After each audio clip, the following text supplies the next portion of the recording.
The Minneapolis Downtown Improvement District, otherwise known as the DID, is a commercial property-funded nonprofit focused on creating a more vibrant downtown. The DID leads and collaborates on programs that make downtown safer, cleaner, and greener.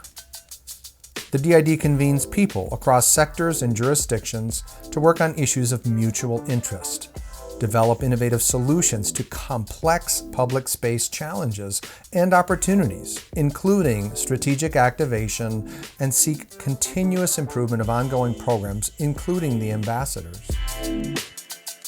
Well, the first answer is kind of by the book. It's a business improvement district set up under Minnesota law, implemented by a city ordinance, and commercial properties within a 120 block area of the core of downtown have agreed to property assessment. There are districts like DID all across the nation, all across Minnesota, all across Minneapolis, but in the Minneapolis and Minnesota context, we're actually by far the largest. And even from a national standpoint, DID is on the larger side of these kinds of business improvement districts that exist and have for the last couple of decades. Putting money together that is, to provide services that are not included in their standard taxes that they would pay. So things like our greening program, our ambassador program, are all considered enhanced features. So it's really important for people to know that this is on top of the basic services, or at a higher standard, or at a higher frequency of the services that the city already does provide. They have a very large 15-person committee made up of property owners from downtown Minneapolis that all pay into the district. We go through 4 months of monthly meetings, sometimes twice a month. Start out the process with grabbing information to really understand what are the needs going to be of the following year, how we've been doing so far, how have the programs we've been that we have been working, and do we need to add other services.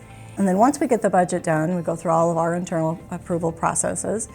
Then that does need to be sent to the city, and at the same time we need to calculate and fine-tune all of that down to how much is it going to cost each individual property owner.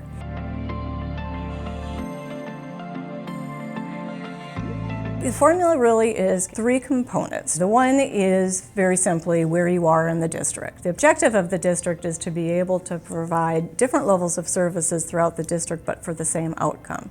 So the idea is the areas of town that maybe don't have the density of pedestrians, the work there does not need to be at the same level to get the same sort of outcome. So we want consistency throughout the district, but we realize we don't have to perform the same service everywhere for that same consistency. That's the first component. You're either in the prime area or in the standard area. If you're in the standard area, once we get through all the calculations, we really just charge you 50% of what the charge would be.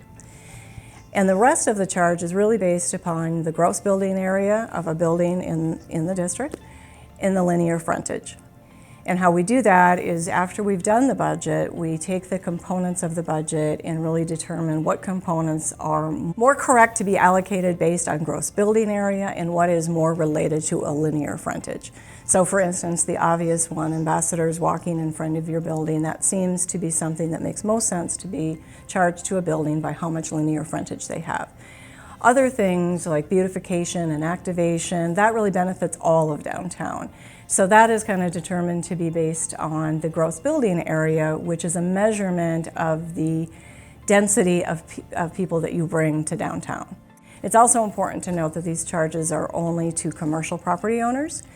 Nonprofits are exempt and residential buildings are exempt, and government buildings are exempt other than the city of Minneapolis, who has opted in to pay.